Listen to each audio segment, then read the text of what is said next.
Hey boys and girls, what's going on? It's Danny here, aka the Music Hermit, back with, you guessed it, another guitar video. And today I want to share an exercise with you that, if you practice it for a while, is going to significantly improve your agility, your stamina, your coordination, your picking, your cooking skills, your driving skills, get you better finances, get you in better shape.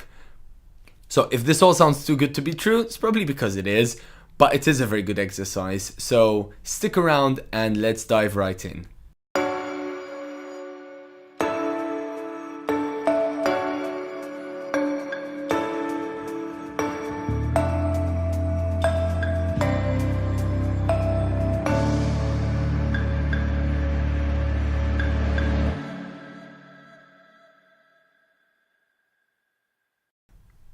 Cool, so I like to call this exercise the triangle exercise, and the reason for this should become evident fairly soon. Without talking too much about it, I'm going to dive right in and show you how it's done.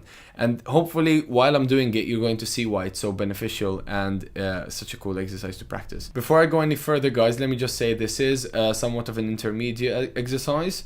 If you're still a beginner, I wouldn't necessarily recommend that you start out with this, although you can still have a look and try it if you want, and you never know, you might actually enjoy doing it and it's going to supercharge your progress. But just keep in mind, if you don't manage to do it yet, it's perfectly fine. It's not the easiest of exercises to do, okay?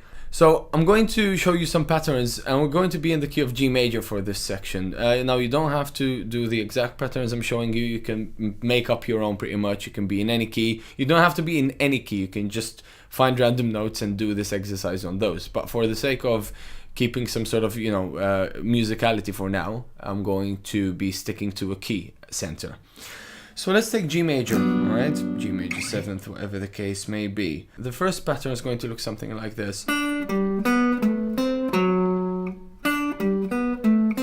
Now what that basically is two sort of triangles, if you like, right? That's one triangle. And then we're going to put the triangle in a sort of a mirror, like a reflection, and play its inverse.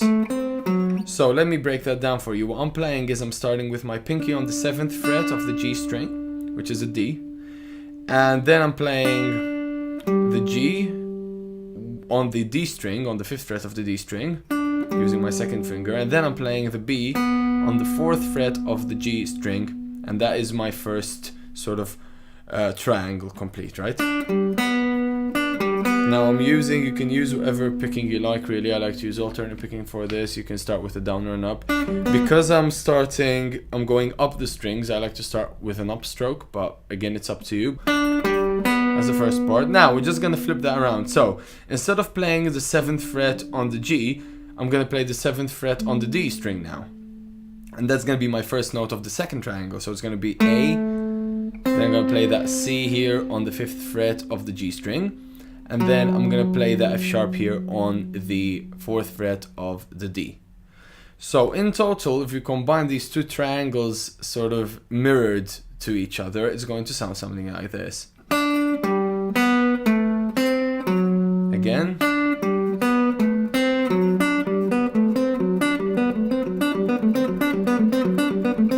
Etc, etc. Right, so let's jump into the second part of this pattern. So we've covered the first part. Now, the second part is going to be the same principle, but using different frets. So we're going to use the 9th, 7th, and 5th frets, right? And it's going to sound something like this. So again, starting from the G. Same exact principle as before. So I'm playing 9 on the G, 7 on the D, 5 on the G, and then I'm flipping it around, playing 9 on the D, 7 on the G, 5 on the D, right? So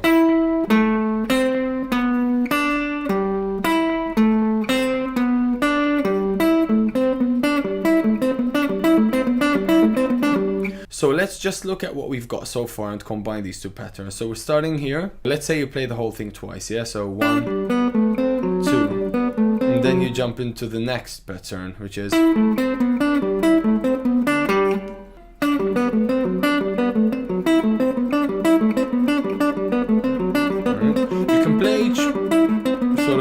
double pattern as many times as you like. You can play it 4 times. Doesn't really matter, okay, as long as you're playing it. Now let's move on to the third pattern. So the first two patterns of this exercise were symmetrical, if you notice, which means that for both sets of triangles, if you like, we use the same frets. Now, to make it a bit more challenging for ourselves and a bit more realistic as well, because life is rarely perfectly symmetrical, right? Let that sink in for a second, whatever that means. We're going to play a couple of patterns now that aren't exactly symmetrical. So whereas the first two patterns were, 7-5-4 and then 9-7-5, the second set of two patterns that we're going to play aren't going to be as symmetrical. So the third pattern we're going to play is going to start on the 11th fret of the G, and we're going to play 11th on the G, we're going to play the 9th on the D, we're going to play the 7th on the G. So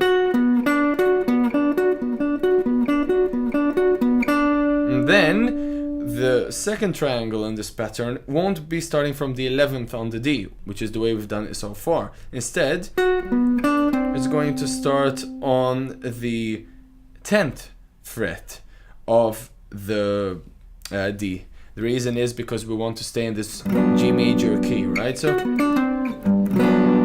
if we play the C there, we're still in the key. If we play C sharp, then we're down to the sharp 4, which gets a bit interesting.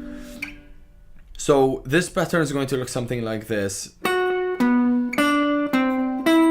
So I'm playing 11, 9, 7, and then flipping it around, playing the 10th fret on the D string, the 9th fret on the G string, and the 7th fret on the D string. So the whole thing is going to look something like this: 11, 9, 7, 10, 9, 7. And the strings are G, D, G, D, G, D.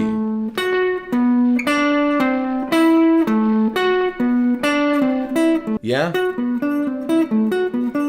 Now this one's, as you can see, it starts to get really interesting and really challenging here, because you can't rely on the symmetry to sort of guide you through. So what you've played in the first triangle shape will not necessarily be the same in the second triangle shape, and that's where the coordination and the sort of the picking, and that's where the coordination really comes in, right? The coordination part, where you're using different fingers all the time and you have to really focus and make sure that you're playing the right pattern. So this is where this exercise really starts to become trickier, but also incredibly beneficial. Let's look at the last pattern.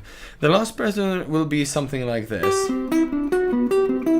Again, as you can see, it's not symmetrical, so the two sets of triangles use different fret combinations, right? And different fingers are required to play them. I'm starting from the 12th fret on the G, and then I'm playing the 10th fret on the D, 9th fret on the G.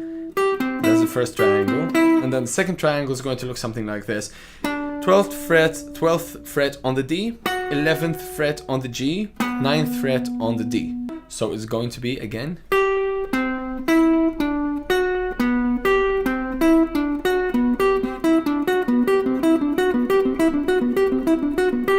Right? We're still in G, and you can finish there.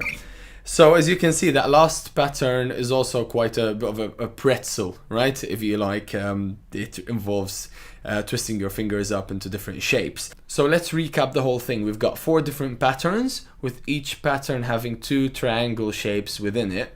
The first 2 patterns are symmetrical, meaning that we're using the same fret numbers for both triangle shapes. The last 2 patterns, patterns 3 and 4, are not symmetrical, so we're using different fret numbers for the 2 triangles within each pattern. Let's recap the whole thing. So we've got pattern 1. I've played the whole pattern twice.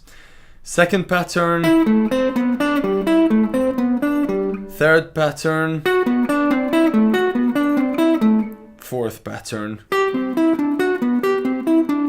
And that's it. So if we combine the whole thing together, it would sound something like this.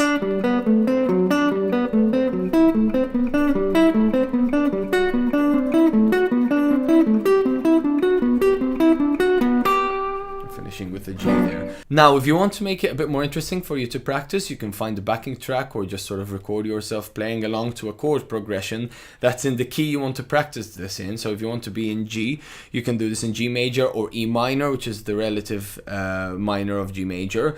So what we've just played is, you can also see it as an E minor pattern rather than a G major pattern, right? It applies to both. So that's really it, guys. That's the exercise. I call it the triangle exercise. Now you see why. It's a bit of a mirroring exercise in the first two patterns as well, because of the symmetry, not so much in the second half. Anyway, guys, that's it from me for today. I hope you enjoyed this video and find this exercise useful. As always, please do let me know what you think in the comment section. If there is anything you'd like me to clarify, I would be happy to do so. Like the video if you did find the content useful, because that gives me feedback on these types of videos that I'm doing. And also, if you want to be updated with any sort of content that I release, and also if you want to stay up to date with the content that I release regularly, consider subscribing to this channel as well. Anyway, guys, as always, thank you so much for watching. I've been Danny, and I'll see you next time.